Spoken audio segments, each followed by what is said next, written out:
Kita semua prihatin atas kejadian bom bunuh diri yang terjadi pada pagi tadi. Sejumlah umat mengalami korban luka dan sekarang sementara dirawat di rumah sakit. Kejadian ini kita terus bawa dalam doa kita. Terima kasih, Tuhan memberkati.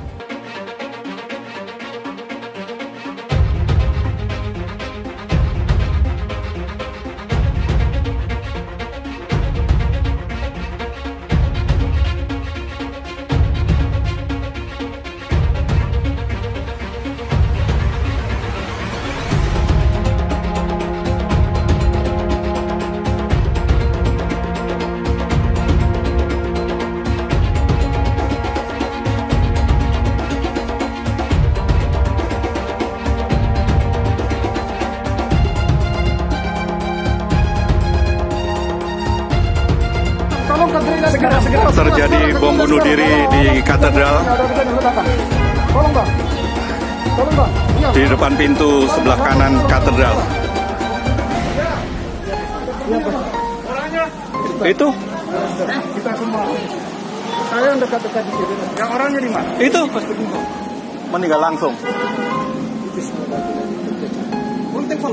Sudah. Waktu saya cari yang 100 kotak amal yang diamankan, kemudian ada juga brosur dan buku-buku serta pakaian-pakaian yang digunakan oleh terduga teroris yang sudah kita amankan. Sampai hari ini sudah terang benderang semua bahwa memang ada yang disembunyikan, dan memang fakta menunjukkan bahwa ternyata ketika masuk ke rumah sakit UMI itu, ya Habib Rizik itu positif. Bahkan kemudian di rut RS UMI, Dr. Andi Tatat juga terpapar begitu. Artikan sebagai meneror, artinya berapa ribu orang yang sudah kami teror. Nah, artinya apa? Yang kalau berbicara tentang berbohong, yang berbohong siapa? Kalau berbicara tentang penegakan aturan, yang tidak ikut pada aturan siapa? Kan begitu. Allahu Akbar. Allahu Akbar. Jangan berhenti. Sakit.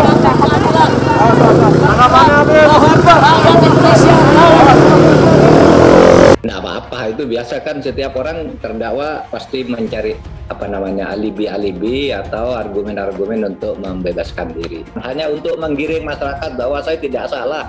Yang salah Menko Polhukam karena mengizinkan saya pulang, kan begitu. Padahal malamnya pidato dia itu terima kasih kan kepada Menko Polhukam yang sudah mengizinkan pulang dan sebagainya. Nah, sekarang malah dibalik katanya salahnya Menko Polhukam. Tapi itu enggak apa-apa, biasa orang cari alibi. Yang beredar di viral itu, Pak Mahfud MD tolong ini, masa pengacara dilarang masuk? Itu sudah berembuk dengan hakim bahwa yang boleh masuk itu kalau tidak salah 5 orang atau 8 orang gitu. Kok yang lain-lain dilarang masuk oleh polisi, lalu yang disalahkan pemerintah. Hentikan proses hukumnya tanpa syarat terhadap tokoh-tokoh tersebut di atas, yaitu 1. Habib Rizik Syihab, 2. Kiai Haji Ahmad Syafri Lubis, 3. Habib Hanif Alatas. FPI adalah pemecah umat Islam di Indonesia. Itu adalah tujuan Soeharto dan keluarga cendana. Kalian harus hati-hati lagi karena Rizik Syihab bukan Habib. Kalian juga baca-baca berita Kominfo bahwa Rizik Syihab bukan Habib, itu sudah tertulis di sana. Terus ada yang ngupload silsilah Rizik Syihab cucu Nabi ke-38, itu juga adalah berita hoax. Keimanan kita itu hanya Tuhan yang tahu. Kita nggak boleh mengkafirkan orang, kita nggak boleh meragukan keimanan orang lain. Hanya Tuhan yang tahu. Kalian bukan Tuhan. Ingat ya, kita semua manusia sama di mata Tuhan. Saya mendapat kabar dari tim medis bahwa hasil tes PCR bahwa saya positif COVID. Saya di rumah sakit ini sudah positif COVID. Lalu saya rahasia untuk menenangkan kerabat dan sahabat, karena kami sudah menyembunyikan yaitu perawatan tersebut. Saya dirawat di rumah sakit UMI karena positif COVID. Mestinya Bima Arya tidak mengganggu. Mestinya dia bersyukur ada warganya yang bisa berobat sendiri dan mandiri. Mestinya dia harusnya lebih fokus kepada masyarakat Demak yang kena COVID di Bogor yang banyak belum tertangani. Kenapa justru mengganggu perawatan di sana? Kami meminta dari sanubari yang paling dalam agar dalam putusan salah menghentikan proses hukum yang zalim terhadap saya maupun terhadap menantu saya Habib Muhammad Ali Al-Attas maupun terhadap Direktur Utama Rumah Sakit Umi Dr. Andi Tata, serta membebaskan kami tanpa syarat demi terpenuhi rasa keadilan. Ingat, hari ini kita kumpul di pengadilan dunia, esok kita akan kumpul di pengadilan akhirat. Tentang swab tes COVID-19 di Rumah Sakit Umi Bogor. Siapa ada di dunia selamat dunia, siapa zalim di dunia binasa dunia dan akhirat. Sekali lagi, ayo tegakkan keadilan dan lawan kezaliman. Kooperatif, sangat kooperatif, benar-benar sangat kooperatif, tertib, ya. Hanya berkeringat saja, membacakan banyak, tapi tertib dengan kata-kata yang mengena dan sangat santun.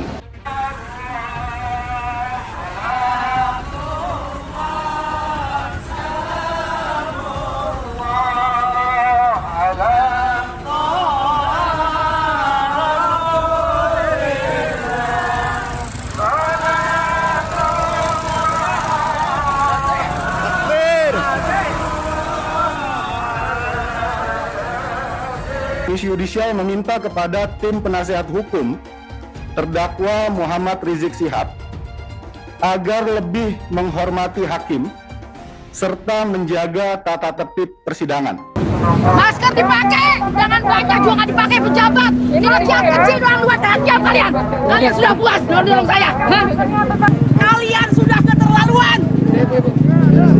Ini peradilan sesat. Pak Mahfud MD-nya disuruh terengkurap, terus ditendang kepalanya, terus diinjek pakai sepatu dan dipukul. Mungkin dia baru bisa mengatakan pelanggaran HAM berat kalau itu terjadi pada dia, ditendang kepala dia, diinjek, ya, terus kemaluannya sampai diinjak juga. Kayak ini para aparat dan juga para keparat yang memaksakan daripada imam besar untuk hadir di sidang online, sedangkan imam besar tidak ingin.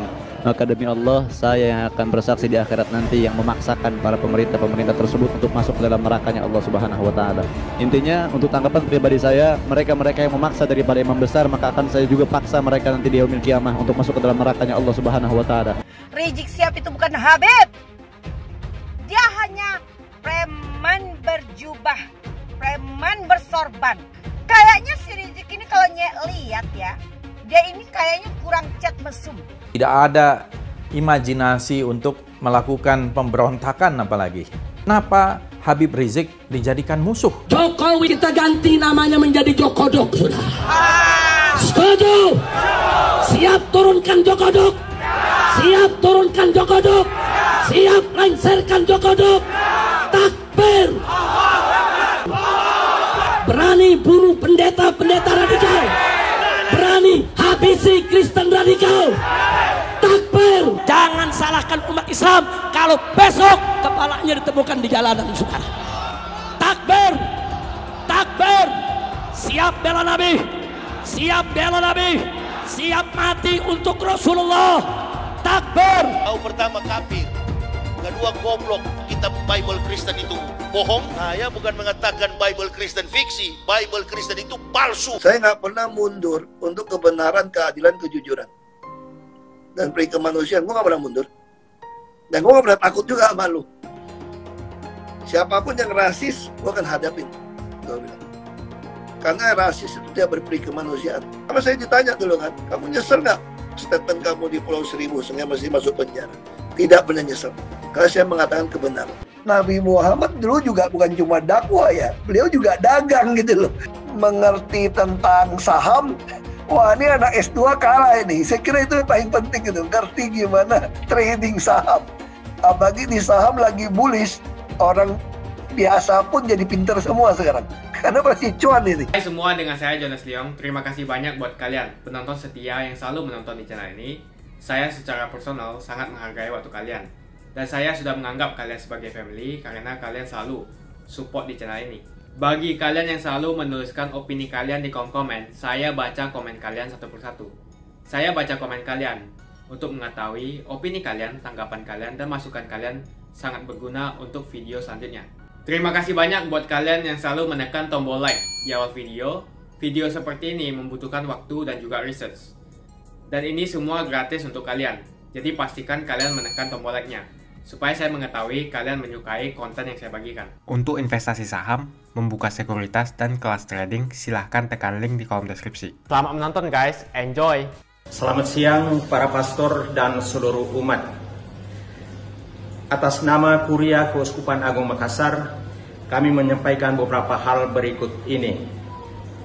Yang pertama, kita semua prihatin atas kejadian bom bunuh diri yang terjadi pada pagi tadi pukul 10.26 waktu Indonesia bagian tengah.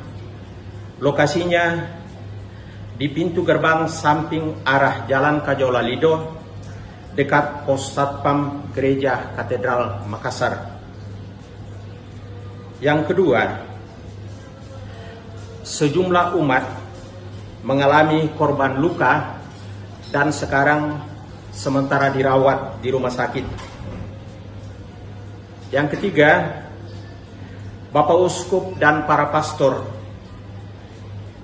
di katedral dan keuskupan semua dalam keadaan baik-baik. Yang keempat, diharapkan kepada para pastor dan seluruh umat untuk tetap tenang, terus waspada, dan mari kasus ini sepenuhnya kita percayakan kepada pihak keamanan untuk ditangani sesuai dengan ketentuan yang berlaku. Yang kelima, khusus untuk paroki Katedral Makassar, misa Minggu Palem dari siang sampai malam hari ini dibatalkan. Dan yang terakhir, mari kejadian ini kita terus bawa dalam doa-doa kita. Terima kasih. Tuhan memberkati. Polisi menyebut uang dalam kotak amal diduga digunakan untuk mendanai aksi terorisme. Kotak amal diketahui berada di gudang penyimpanan selama 2 tahun. 100 kotak amal yang diamankan, kemudian ada juga brosur dan buku-buku serta pakaian-pakaian yang digunakan oleh terduga teroris yang sudah kita amankan. Lihat hasil perkembangan dari teman-teman Densus dan pastinya akan kita sampaikan ke rekan-rekan media. Oke? Bang, kalau di tempat ini ada yang kita tangkap, Bang? Kenapa? Di tempat ini ada yang kita amankan. Dari semua terukur, ada landasan, ada aturan terkait dengan kewenangan. Kalau setiap langkah Satgas dalam menegakkan protokol kesehatan artikan sebagai meneror, artinya berapa ribu orang yang sudah kami teror. Yang kami lakukan itu meminta semua untuk mematuhi protokol kesehatan. Ketika yang bersangkutan kami ketahui keberadaannya, kami koordinasi dengan pihak rumah sakit untuk meminta agar berkoordinasi terkait dengan tes PCR, ya itu konteksnya itu. Nah, kalau sedari awal pihak rumah sakit berkoordinasi dengan baik, ya saya kira persoalannya tidak akan menjadi rumit seperti ini. Setiap indikasi kasus positif harus ditindaklanjuti. Ya, jangankan tokoh, tetapi orang biasa, warga pun, kalau baru pulang dari luar kota, ini kita pastikan untuk ditelusuri kontak eratnya, diisolasi apabila ada gejala begitu. Dan selama ini semuanya berjalan dengan baik begitu. Nah, saat itu pun begitu, ketika ada indikasi Habib Rizik ini diduga positif, ya itu kami lakukan. Dan memang fakta menunjukkan bahwa ternyata ketika masuk ke rumah sakit UMI itu, ya Habib Rizik itu positif. Bahkan kemudian di RUT RS UMI, Dr. Andi Tatat juga terpapar begitu. Nah, artinya apa? Yang kalau berbicara tentang berbohong, yang berbohong siapa? Kalau berbicara tentang penegakan aturan, yang tidak ikut pada aturan siapa? Kan begitu. Nah, saya kira ini penting ya untuk pembelajaran bagi semua bahwa protokol kesehatan ini penting dan nggak usah ditarik-tarik ke sana ke sini. Ini nggak ada hubungannya dengan politik dan sebagainya. Yang kami lakukan itu adalah fokus pada protokol kesehatan. Oke. Hasilnya ketika masuk ke Rumah Sakit UMI itu sudah positif. Ini kan yang kami khawatirkan. Ya, saya tidak mau ada warga kami yang bekerja di Rumah Sakit UMI ini terpapar. Setiap kasus itu kan harus diantisipasi. Protokol kesehatannya akan berbeda. Akan dilakukan kontak erat, tracing dan sebagainya.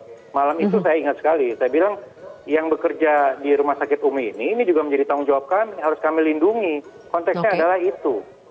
Tapi hari ini sudah terang benderang semua bahwa memang ada yang disembunyikan ya berdasarkan proses hukum selanjutnya begitu. Dan bagi kami saat itu tidak lain dan tidak bukan ya semata hanyalah memastikan bahwa semua koordinasi berjalan dengan baik dan Rumah Sakit UMI saat itu tidak melakukan itu. Itu poin pertama. Dan poin kedua, Rumah Sakit UMI kemudian hadir ke Balai Kota mengakui bahwa tidak berkoordinasi dengan baik, meminta maaf kepada pemerintah kota, dan berjanji untuk memperbaiki koordinasi dan memberikan informasi yang dibutuhkan. Atas dasar itulah kemudian Satgas menyatakan akan mempertimbangkan untuk mencabut aduan.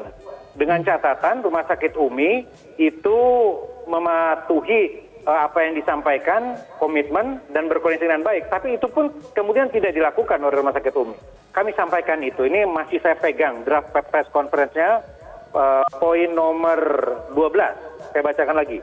Untuk itu kami mempertimbangkan mencabut aduan ke kepolisian dan akan mempertimbangkan memberikan sanksi administratif gitu. Ini kami jelaskan kemudian apabila Rumah Sakit UMI memperbaiki koordinasi dan komunikasinya. Itu. Nah, malamnya di Balai Kota kami bersilaturahmi dengan perwakilan FPI dan para habaib. Saya sampaikan juga penjelasan yang sama. Saya sampaikan bahwa ya kami akan mempertimbangkan apabila kemudian Rumah Sakit UMI terus berkoordinasi dengan baik. Nah, tapi faktanya pada prosesnya kemudian tetap saja banyak hal yang sulit untuk kami akses ya. Berdasarkan undang-undang, berdasarkan aturan, semua rumah sakit itu setiap hari pasti menyampaikan data-data kepada Satgas agar bisa dilakukan langkah-langkah prokes selanjutnya. Ya kata-katanya seperti itu. Dan pada proses kemudian ya memang tidak ada langkah-langkah kami untuk mencabut itu ya karena apa yang dijanjikan oleh Rumah Sakit UMI tidak dipenuhi. Habib Rizik positif dan sebagainya ya justru kami dapatkan setelah proses hukum berjalan. Ya setelah di BAP dan sebagainya kami juga membaca laporan seperti itu. Ya artinya betul bahwa saat itu ada yang tidak dibuka, ada yang tidak disampaikan, ada yang ditutupi, apapun motifnya. Insya Allah saya siap untuk memenuhi panggilan apabila dibutuhkan untuk memberikan keterangan di persidangan. Saya akan sampaikan sejelas-jelasnya, saya akan sampaikan sedetail-detailnya, saya akan sampaikan semua informasi yang dibutuhkan agar semua didudukan dalam koridor hukum, nggak ditarik ke sana ke sini. Nggak ada urusan itu, urusan politik atau apa. Ini adalah urusan penegakan protokol kesehatan oleh kepala daerah, oleh Satgas. Ya, bukan saya sendiri, tapi oleh Satgas di Kota Bogor. Nggak apa-apa, itu biasa kan setiap orang terdakwa pasti mencari alibi-alibi atau argumen-argumen untuk membebaskan diri. Tetapi kalau materi hukumnya itu kan salah alamat ya. Salah alamat dalam pengertian dia masuk peradilan pidana. Sedangkan saya membuat izin itu hukum administrasi. Ya, hukum administrasi itu artinya bisa membuat diskresi, yaitu kebijakan yang menyimpang karena keperluan untuk saat tertentu, saat terbatas tertentu. Nah di situ karena Habib Rizik ingin pulang dan sudah menyatakan punya tiket dan sebagainya, lalu saya mewakili pemerintah silahkan pulang. Selama ini juga tidak ada orang yang menghalangi pulang. Lalu rame-rame orang mau menjemput, saya bilang silakan jemput, tetapi satu, jaga protokol kesehatan, dua, itu diawasi dan diantar oleh polisi sampai ke rumah gitu. Kalau sudah sampai rumah berarti diskresi udah selesai. Pelanggaran yang dilakukan setelah pembelian diskresi di dalam hukum administrasi negara itu pelanggarannya atas keadaan normal, aturan yang normal biasanya lalu berlaku hukum pidananya seperti yang sekarang. Coba Diano, kalau bisa diputar pernyataan saya itu kan dimuat lengkap di mana-mana diskresi itu, bahwa saya mempersyaratkan protokol kesehatan dikawal sampai Petamburan. Sesudah Petamburan sampai Petamburan masih melanggar lagi, itu menjadi hukum pidana namanya. Itu saya menyebut 3 hal, karena Habib Rizik sudah punya tiket dan sudah sampai di bandara, itu kalimatnya. Maka silahkan Habib Rizik pulang, tidak akan dihalangi. Penjemputnya yang sudah mau menjemput di berbagai tempat, kita juga silahkan jemput ke bandara, supaya diingat kapasitas bandara itu cuma 10.000 orang, dan itu memang yang datang berdesakan-desakan gitu kan hitungannya cuma 13.621 orang, itu ada di Google ya yang rame-rame gitu tuh enggak banyak juga, dan itu pun 5.400 itu penumpang, orang mau naik pesawat. Lah syarat kedua saya katakan jangan langgar protokol kesehatan, ikuti panduan aparat keamanan polisi untuk diantar ke Petamburan, ke rumah Habib Rizik. Sesudah sampai di Petamburan, ya berarti tidak boleh melakukan pelanggaran lagi, karena hukum administrasi dari sudut diskresi itu sudah selesai begitu sampai di Petamburan. Nah ini yang diadili kan malamnya, besoknya lagi di tempat lain lagi dengan mengundang orang secara terbuka. Kan gitu. Pendekatan persuasif sudah dilakukan, masih langgar lagi. Kemudian pidananya masuk di situ. Enggak apa-apa saya disebut, tetapi yang saya lakukan itu bukan hukum pidana, hukum administrasi yang namanya diskresi.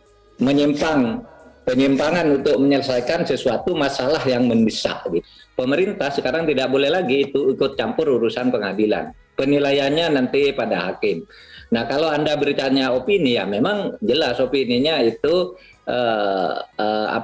ingin keluar dari fokus, ingin menghindar dari materi dakwaan yang lebih luas, karena dakwanya itu kan bukan hanya protokol kesehatan ya. Kalau protokol kesehatan itu kan hukumannya ringan. Di situ kan ada pasal 160 juga ancamannya. Pasal 160 itu pengancaman. Itu lain lagi, itu dakwaannya berlapis, tapi masyarakat dibawa ke opini seakan-akan ini soal protokol kesehatan saja, padahal itu banyak dakwaannya seperti yang dibacakan oleh hakim, oleh jaksa. Tapi tidak apa-apa. Hakim, saya yakin hakim tahu ini. Itu soal protokol kesehatan itu saya kira 1/4 saja dari masalah yang dikemukakan. Padahal ada masalah-masalah lain yang juga nampaknya sulit dieksepsi, gitu ya. Sulit dieksepsi, sehingga eksepsinya dibawa ke soal perizinan, soal porkes dan sebagainya. Pengadilan itu kan terikat pada pasal-pasal yang didakwakan. Misalnya kalau saya menyatakan itu salah tuh, dia membawa-bawa pernyataan Polhukam, hakim tidak peduli, tidak akan mendengarkan itu. Memang tidak perlu itu, karena hakim tahu yang dilakukan oleh Menko Polhukam itu adalah hukum administrasi, bukan hukum pidana gitu. Sehingga hakim pasti akan punya ukuran-ukuran untuk menilai dakwaan itu tidak dari hukum administrasi negara, tapi dari dari hukum pidana yang akan dinilai. Dan melebar ke soal hukum administrasi yang dilakukan oleh pemerintah itu sama sekali tidak relevan, hanya untuk menggiring masyarakat bahwa saya tidak salah, yang salah Menko Polhukam karena mengizinkan saya pulang, kan begitu. Padahal malamnya pidato dia itu terima kasih kan kepada Menko Polhukam yang sudah mengizinkan pulang dan sebagainya. Nah sekarang malah dibalik katanya salahnya Menko Polhukam.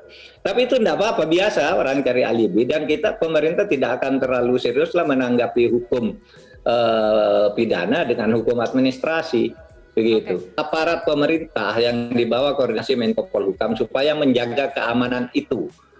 Jangan sampai terjadi tindak kekerasan, terjadi pelanggaran hukum, jangan sampai membiarkan orang membawa senjata tajam, dibiarkan gitu, tidak boleh itu. Itu satu, kalau dari sudut Menko Polhukam. Tapi kalau dari sudut online atau offline, itu Menko Polhukam, jaksa, polisi itu tidak boleh ikut campur, terserah hakim aja. Seperti kemarin waktu tidak boleh sidang online, minta offline, pemerintah mengatakan terserah hakim aja kan. Pemerintah nanti mengizinkan, hakim tidak. Pemerintah tidak mengizinkan, hakim mengizinkan. Maka sejak awal saya katakan silakan hakim. Menurut undang-undang sekarang masalahnya itu ada di hakim.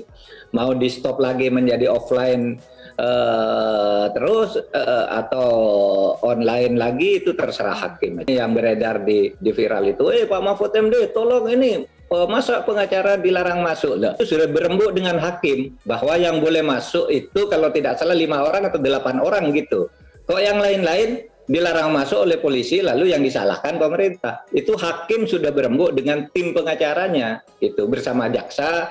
Oke, sekian yang boleh masuk, yang lain tidak boleh. Tapi kan opini digiring seakan-akan polisi yang melarang. Padahal polisi itu melarang atas perintah hakim. Dan perintah hakim itu sesudah diadakan permusyawaratan sebelum sidang dimulai dengan pihak-pihak di situ, dengan pengacara, dengan jaksa gitu. Sudah diundang semua. Tapi ya biarin aja begitu, kalau ditanggapi malah ramai ke situ nanti. Fokus perkaranya nanti hilang. Cuci tangan, menggunakan masker dengan baik dan benar agar supaya kita tidak terpapar oleh COVID-19. Marilah kita bersama-sama untuk tetap selalu menjaga jarak.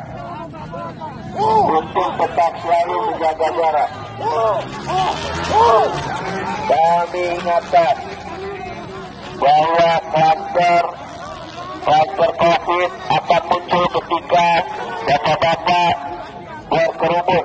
Saya Hairuman Yunuputro, Ketua DPRD Kota Bekasi. Hari ini kami mendapatkan kunjungan langsung dari Dewan Tanfis Kota Bekasi PA 212 beserta dengan berbagai elemen pendukung lainnya. Ada Ponpes At-Taqwa, ada Forum Umat Islam, ada Aliansi Umat Organisasi Islam, ISMI dan sebagainya, hadir untuk menyampaikan beberapa aspirasi yang insya Allah akan disampaikan oleh Ketua langsung Ustadz Ferry Kusnanto. Silakan Pak Ferry. Yang intinya kami menuntut menyampaikan aspirasi bahwa ada 2 aspirasi yang kita sampaikan. Cukup panjang narasinya, tapi yang intinya akan kami sampaikan 2 ini. Yang pertama adalah menghentikan kriminalisasi terhadap orang-orang yang mengkritik dan berbeda pendapat dengan pemerintah. 2, membebaskan para tokoh agama dan tokoh nasionalis yang sangat ini ditahan serta menghentikan proses hukumnya tanpa syarat terhadap tokoh-tokoh tersebut di atas, yaitu 1. Habib Rizik Syihab, 2. Kiai Haji Ahmad Sobri Lubis, 3. Habib Hanif Alatas, 4. Ustadz Haji Haris Ubaidillah, 5. Habib Idrus Al-Habsyi, 6. Habib Ali bin Alwi Alatas, 7. Ustadz Maman Suryadi, 8. Syekh Ganda Nainggolan, 9. Jumhur Hidayat, 10. Kiai Haji Suki Nur Haja atau Gus Nur, 11. Anton Permana, 12. Ibu Ustadzah Kingkin Anida. Mudah-mudahan proses hukumnya dihentikan dan dibebaskan tanpa syarat. Itu permintaan kami dan alhamdulillah semua dewan yang hadir sudah menandatangani di sini dan akan menyampaikan ke atas sesuai dengan kapasitasnya dan kemampuannya untuk bisa membebaskan para ulama yang tadi kami sampaikan. Terima kasih. Memang zaman Soeharto sudah ada FPI. Ada dong, dulu namanya PAM Swakarsa. Anggotanya juga ada Rizik Syihab. Lalu saat lengsernya Soeharto itu berganti nama menjadi FPI. Tapi ingat ya, FPI bukan pembela, Front Pembela Islam itu bukan, tapi FPI adalah pemecah umat Islam di Indonesia. Itu adalah tujuan Soeharto dan keluarga cendana. Kalian harus hati-hati lagi karena Rizik Syihab bukan Habib. Kalian juga baca-baca berita Kominfo bahwa Rizik Syihab bukan Habib itu sudah tertulis di sana. Terus ada yang upload silsilah Rizik Syihab cucu Nabi ke-38 itu juga adalah berita hoax. Jadi kalian juga harus hati-hati karena Islam itu sebenarnya indah. Kita nggak usah memecah belah umat Islam karena apa? Keimanan kita itu hanya Tuhan yang tahu. Kita nggak boleh mengkafirkan orang, kita nggak boleh meragukan keimanan orang lain. Hanya Tuhan yang tahu. Kalian bukan Tuhan. Ingat ya, kita semua manusia sama di mata Tuhan. Hai teman-teman, kalian sudah membuka akun untuk melakukan investasi atau trading? Di channel ini saya selalu berusaha untuk merekomendasikan yang terbaik, dan itu membawa kita ke Sekuritas XM. Untuk memulai trading akun real di XM, hanya membutuhkan dana sekecil $5 saja atau Rp70.000. XM sudah ada sejak tahun 2009 dan merupakan sekuritas terbaik untuk trading forex. XM juga dikenal di dunia forex karena spread jual dan beli yang sangat tipis atau terendah jika dibandingkan dengan sekuritas lain. Spread yang rendah menjadi sangat penting ketika kita trading forex, terutama saat kita menggunakan leverage. Dengan XM, kita juga bisa menggunakan MT4 dan juga MT5. XM mempunyai layanan yang baik dan cepat dan juga teregulasi di Indonesia. XM bukan hanya spesialisasi di forex, tapi kita juga bisa trading komoditas dan juga saham. Untuk melakukan registrasi atau membuka account, step yang pertama adalah membuka link yang sudah saya sediakan di kolom deskripsi. Ketika Anda membuka account dengan link di kolom deskripsi, maka Anda akan mendapatkan bonus cashback saat Anda membuka account. Jadi apa yang kalian tunggu? Mendingan kalian cobain sendiri aja deh. Tutorial bisa kalian cek di kolom deskripsi dan kalian harus menggunakan link di kolom deskripsi untuk mendapatkan welcome bonus. Dapatkan $30 sebagai bonus Anda di akun real dan gunakan akun virtual untuk mengenal lebih jauh tentang XM. Atau bisa digunakan untuk latihan. Bukan cuma itu, kalian akan dapatkan kelas trading gratis yang nilainya 3 juta rupiah jika kalian deposit di bulan ini. Makasih banyak buat kalian yang nggak skip dan nonton video ini sampai habis. Saya secara personal sangat menghargai waktu kalian. Makasih banyak buat kalian yang sudah tekan tombol subscribe, dan makasih banyak buat kalian yang sudah tekan tombol loncengnya. Jangan lupa bagikan informasi ini ke teman atau family Anda. Mungkin teman atau family Anda membutuhkan investasi ini. Oke guys, sekian dulu dari saya. Jangan lupa follow Instagram saya di @johannesleongofficial untuk kata-kata motivasi setiap harinya. Bagi kalian yang termotivasi nonton video ini, ayo like video ini dan subscribe di channel ini. Dan buat kalian yang sudah subscribe di channel ini, jangan lupa tekan tombol loncengnya, supaya kalian mendapatkan notifikasi setiap kali saya upload video. Hai teman-teman, terima kasih banyak buat kalian yang sudah menekan tombol join atau sudah bergabung di channel YouTube Jonas Leong. Ini adalah salah satu feature dari YouTube di mana kalian bisa mensupport channel Jonas Leong untuk lebih semangat membuat konten-konten lainnya. Apa kelebihan ketika kalian join membernya Jonas Leong? Yang pertama, kalian akan mendapatkan badge atau tanda khusus untuk kalian semua, seperti ini. Kita mulai dari new member, 1 bulan, 2 bulan, 6 bulan, 1 tahun, dan juga 2 tahun. Jadi semakin lama kalian berlangganan dengan membershipnya Jonas Leong, maka badge Anda akan berevolusi menjadi lebih bagus dan menjadi lebih baik lagi. Yang kedua, kalian bisa menggunakan banyak emoticon yang bisa Anda pakai, seperti ini. Jadi kalian bisa berekspresi menggunakan emoticon yang sudah saya sesuaikan untuk kalian semua pendukung Jonas Leong. Tentu saja ada perbedaan antara orang yang belum membership dan sudah. Dari segi tampilan nama yang di-highlight dan juga logo di samping nama ketika Anda komen. Dan juga komen kalian akan lebih sering saya reply dan juga akan saya pin atau feature di setiap video. Buat kalian yang tidak bisa ikutan atau bergabung membership, tidak masalah. Karena dengan Anda menonton dan juga subscribe channel YouTube Jonas Leong, dengan cara like dan juga komen channel YouTube Jonas Leong, itu sudah cukup untuk mensupport channel Jonas Leong. Ini adalah feature di mana kalian ingin mensupport channel YouTube Jonas Leong secara lebih lagi. Oke teman-teman, terima kasih banyak untuk support yang kalian berikan kepada channel YouTube Jonas Leong. Dan saya akan jumpa kalian di video selanjutnya.